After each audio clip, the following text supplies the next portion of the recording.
for me to be able to connect to our eminent doctors of the evening. So, virtual namaskar to everyone. And I know several of the eminent people who are there, and I'm pretty confident that you all are already aware of the revolution of NOACs, new oral anticoagulants, which we all are using, in fact. I still remember way back in 2010 when I had moved to Maastricht University Medical Center in Netherlands. So that was the time when dabigatran was just introduced, in fact. And so, being initially having done my initial cardiology training in Narayana Hridayalaya, Bangalore, worked with Dr. Devi Shetty and all. So we were not so much exposed even during those days. But over there, in front of us, literally, what I really observed was revolution was happening in front of us. And even in my wildest dreams, I would have never had thought that such group of drugs is going to be a bit replacing, and even with convincing data in terms of the efficacy, in terms of the safety profile, in terms of the usability as well. And literally, things change in front of me. I did write several papers as well about. In my initial, one of the first paper was around 2013, trying to compare the warfarin versus dabigatran in International Journal of Cardiology. Later on, the editor wrote back to us if I could include the data from Rivaroxaban as well for that. And that is the paper which got included also in the guidelines as well for the AF ablation, which came in the late 2018. And even now as well, we have finished another paper as well, UBLID AF. And it's very, very exciting. Why I'm telling is we have tried to include the data from the usage of apixaban and also idarucizumab as well, trying to compare with the standard NOACs which we all use. So, what is the role of this reversal agents? What we are talking. We all are aware that what happens is a lot of times it happens.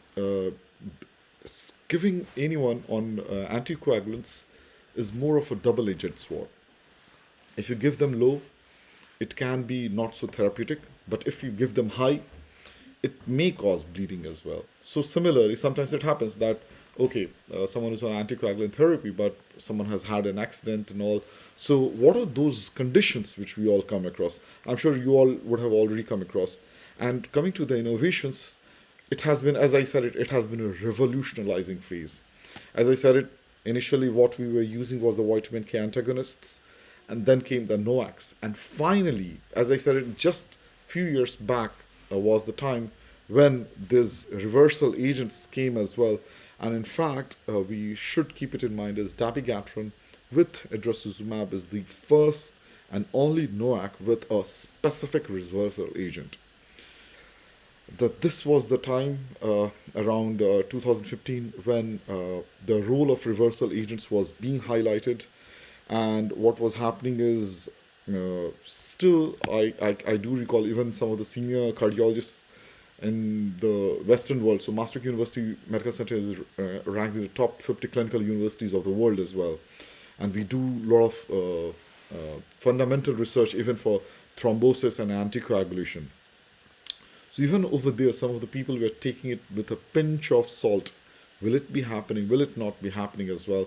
And this was one of the breakthrough notifications when it flashed in front of screen of the cardiologists everywhere. They all were like assured, like, okay, there is something, there is a big role of even reversal agents as well, okay?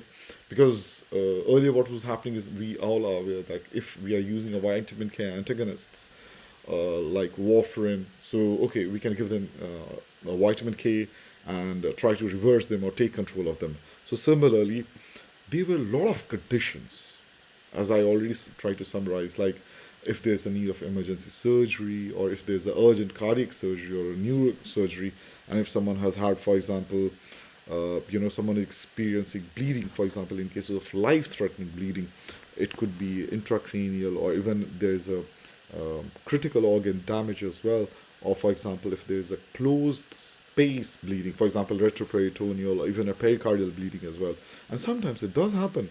Like, we have tried a lot of things as well to control the bleeding. For example, still the bleeding is going on and all. So definitely there are chemical agents or drugs which is available. So in fact, Idarucizumab is like a monoclonal antibody which was developed with a very high dabigatran binding affinity. So what happens is this doesn't get into the other regions, in fact. And the good thing is, as I said, it is a humanized fab fragment. Okay, so as we can see clearly in this picture, so this is the fab region. So this is the area where the antibody that binds to the dabigatran, and this is what is called as the FC region, okay, which is normally present. However, this has already been removed, as I said it, because this is the area where we are interested that okay, this will go and bind to the dabigatran, which will be there in the body. So, what are the key things? So, key things, as I said, it is already a humanized antibody fragment. Humanized. Why are we talking? Because it has happened when some of these fragments, when used to be earlier these animal based, and also they used to cause sorry, so it used to cause a lot of allergic reactions.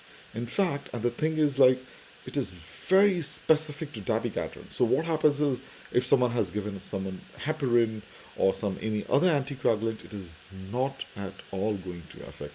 And in fact, the best thing is, in fact, the binding affinity is very, very high.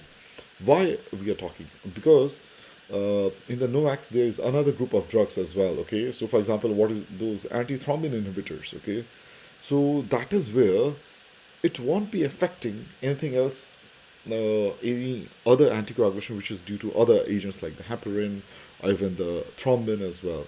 And good thing is it can easily be administered through the IV, in fact, and there's no other endogenous target. And one of the very safe thing, which is we all are aware, is that this complex is eliminated quickly. Isn't it awesome to know? So we all are practicing evidence-based medicine. So what about the evidence which is available for this molecule as well? So a landmark trial for this study was reverse AD, so which tried to see for the extent of reversal of the anticoagulant effect of dabigatran in patients who have uncontrolled or life-threatening bleeding, and in those patients who require emergency surgeries. So it was literally like the real-time situations which we all are expecting or which we all would like to have, in fact. So this was, as I said, widely spread in more than like nearly 40 countries where there are 173 sites. So it was literally present all over the world, and more than 500 patients we are seen. Because I think we all have to consider this, that this is also trying to enroll those patients who are there on this medication and they need a reversal. So it's not easy as well to enroll such kind of patients as well. Okay, so that's why it is. So over here, what happens is it was a multi-center, open-labeled, and a phase 3 trial. And like a typical study, it was divided again into Group A and Group B. Group A having uncontrolled bleeding, and Group B having an emergency surgery or procedure. Okay, and the endpoints are very much important. So the primary endpoint during this study was we need to have the maximum reversal within 4 hours with the DTT and ECT measures.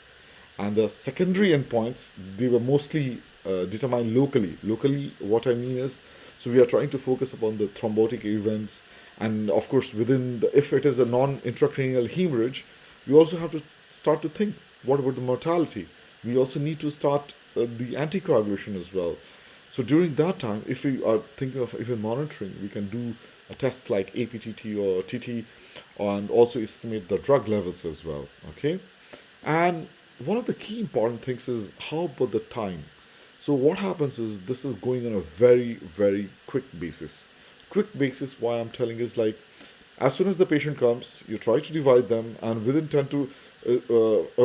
like 10 to 15 minutes approximately, you should be able to administer that dosage. It is like 2.5 grams of the ampoule, which it comes like a 5 gram, 2.5 into 2, and you give them just within 15 minutes, and within few hours. you are able to see the effect. And as you may notice over here, nearly 300 patients of the were the ones who were there in the group A, and the remaining 200 in the group B. So if you will notice it over here by the age group or the sex wise and all, it is pretty much similar. And one of the other important things what we do notice that majority of them, even although in the study as well, it was still around 110 milligrams BD. Okay, there was a good number of patients also on 150 milligrams BD as well. However, it is slightly on the lesser side. Interestingly, when they did a DTT for those patients, percentage wise, for majority of them it was slightly elevated as well. Even the ECT as well for such kind of patients was slightly on the higher side. Yeah. So once these patients are there, so we try to see what kind of bleeding they are, especially in the group A. We noticed like there was a good number of patients who had intracranial bleed. So nearly around, as we can see it over here, and even in those intracranial bleed, majority of them had intracerebral bleed. In fact, so we do have our honorable neurologist. I'm sure he will be able to give some more insights as well about it. So not just that, there was a significant number of patients who did have GI bleed as well. So in that, if we notice it, there was an equal distribution of upper, lower, or even unknown as well. And some of the other characteristics which we should keep it in mind as well, those bleeding patients, nearly 40% of them were hemodynamically unstable. And in fact, for 1/5 of them, surgical intervention was required. And in fact, 1/4 of such patients, they were trauma related. So once we try to look carefully over here, as we can see it, the majority of those patients did have acute abdomen problems, even in the group B as well. And then nearly 1/5 of them were having bone fractures. So one of the important further things which we all should keep it in mind is, look, during the emergency times, it is very difficult for a patient to be able to, contact the cardiologist or the neurologist, like, and sometimes in the wee hours, I mean, is in the middle of the night and all. Sometimes it can be difficult to get those specialists, and that is where the role of, I would say, community programs comes. Especially even in the West as well, there are a lot of social organizations or voluntary organizations or non-government organizations who all are there around, so to which patient can enroll themselves. And we as physicians, it's not just important for us to prescribe the medications, but also, if possible, to help them, become part of such, not-for-profit organizations as well. And as I said, they are not just matter of support. Even in times of emergency as well, it can be quite a lot helpful. And I am aware, even in India as well, such schemes are there, which is if they get registered, so it gives them some benefits like the economical benefits as well. And if someone is already registered on Pradaxa, one may even get those antidote for free as well. So it's a big help, in fact. So now coming back to our group analysis, which we can notice it over here.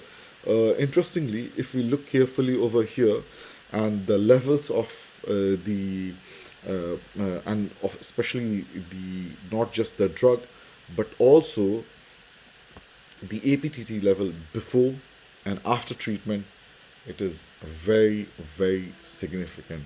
And it was so much so that definitely it was pretty helpful. In fact, it was quite a lot life-saving as well. So even in this further, when we will try to look in terms of the severity of the bleeding as well, so we did notice, like, on an average basis for all such patients, the bleeding cessation time was nearly 2.5 hours for such kind of patients. Yeah. And then especially in the group B, when we noticed, it was even quicker. So we try to push a lot of times, quicker the better, isn't it? So, especially even in the group A, what we were telling is serious CT scans were being done, a lot of other tests were being done, like how is the hemostasis, how is it happening as well. So, especially in the group B, the significant thing was the median time. So, especially from the first vial to the procedure for which that patient is being scheduled was 1.6 hours. And I hope we all can appreciate this beauty, the time. The time is very important, especially for such patients, because longer will be the time, more will be the chances where we where we may lose those patients as well. And as I said it, it's very, very important. Okay, so I'm aware, especially in India, we keep on quaxing. Okay, in the Western world, yeah, they are doing this. Not at all in India. Is it so? But not so with this. What is happening is there are a lot of good case reports. I'm sure you all can go through this interesting case report, which was reported by Mashu et al. Came in the IFJ cardiovascular case reports. An elderly female patient had a fall down. Sounds typical, isn't it? Had an intracranial hemorrhage, nasal bleed. So, and the patient was interestingly on 110 milligrams BD. Immediate CT scan was done. Hematoma sphenoid fracture was seen.